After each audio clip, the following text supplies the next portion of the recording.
Mr. Kiley, 5 minutes. Good morning. I wanted to get a little better sense of, in the circumstance where an exclusion order is issued, what is the sort of typical response by the infringing entity? And Mr. Corte or Ms. Harrison, if you want to weigh in, I mean, is a license usually the result of that? Do they shift their manufacturing domestically? What's the typical response? Yes, thank you for the question, Congressman. So the typical response is years more of fighting. So once an exclusion order issues, the company that lost probably has already planned for that, as I mentioned earlier, and has products that things don't fall within the scope of that order. So the next step after a loss at the ITC is to go to Customs and Border Protection, and there's months or years of briefing and argument by lawyers at Customs over the scope of the exclusion order and what products it should apply to. So oftentimes there is no license after a loss at the ITC. There's product changes on the market, and then more fighting at Customs and eventually at the Federal Circuit over what the scope of an exclusion order might actually be. Well, that part of it seems, problematic to me, and maybe everyone, both sides would agree on that. Professor Doan, what do you think about this issue of fighting it with Customs for years? Is that beneficial to the system?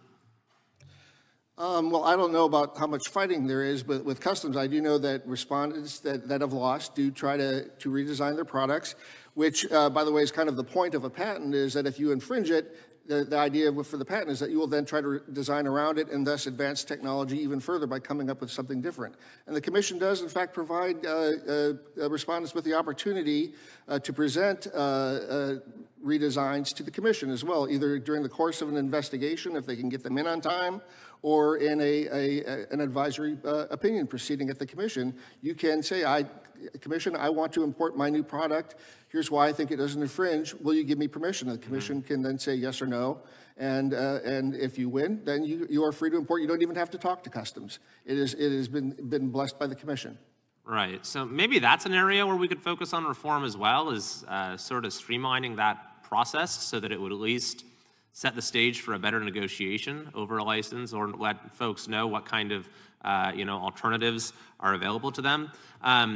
Also, when it comes to the consideration of the public interest, I guess, Professor Doan, this would be a good question for you. Do you know in what % of cases an exclusion order is not issued based upon the public interest factors, roughly?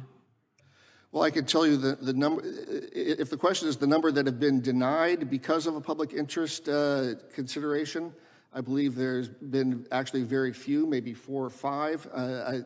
But the Commission always does take, particularly in the last 10 to 20 years, has taken public interest not to deny relief, but to modify the scope of relief. They consider it and how they draft the exclusion order, whether particular products are covered, whether to grandfather in already imported products or new products. They do take public interest into consideration to make sure that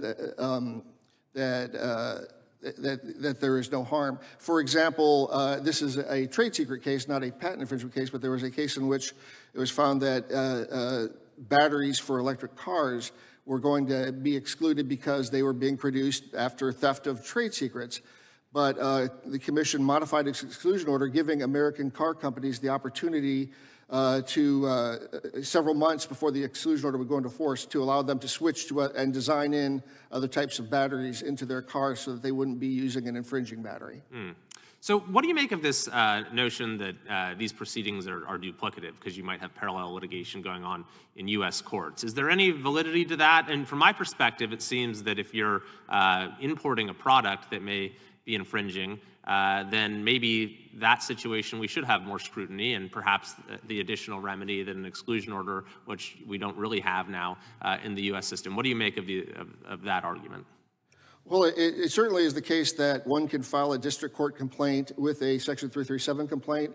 In fact, I would say it's probably more common than not that is done, largely because the ITC does not have the authority to give money damages. So if you do actually want to get compensation for past infringement, you do have to go to district court to get that. The exclusion order is prospective going forward and removes the product from the market. But there is 28 U.S.C. 1659, I believe is the number, which gives if you are a respondent in an ITC case and a defendant in a district court case, you are automatically entitled to a stay of the district court case until the ITC litigation is completely concluded, including all the way through appeal. So you're not facing two trials at once unless you choose to. You can decide to waive that right, but the statute gives a respondent in that circumstance an absolute right to stay the district court action.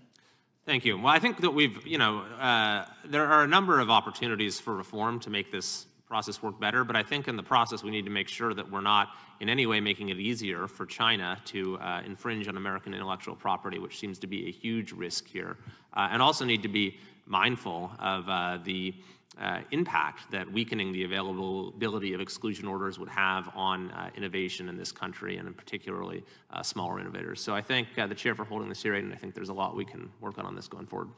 I yield back. I thank the gentleman.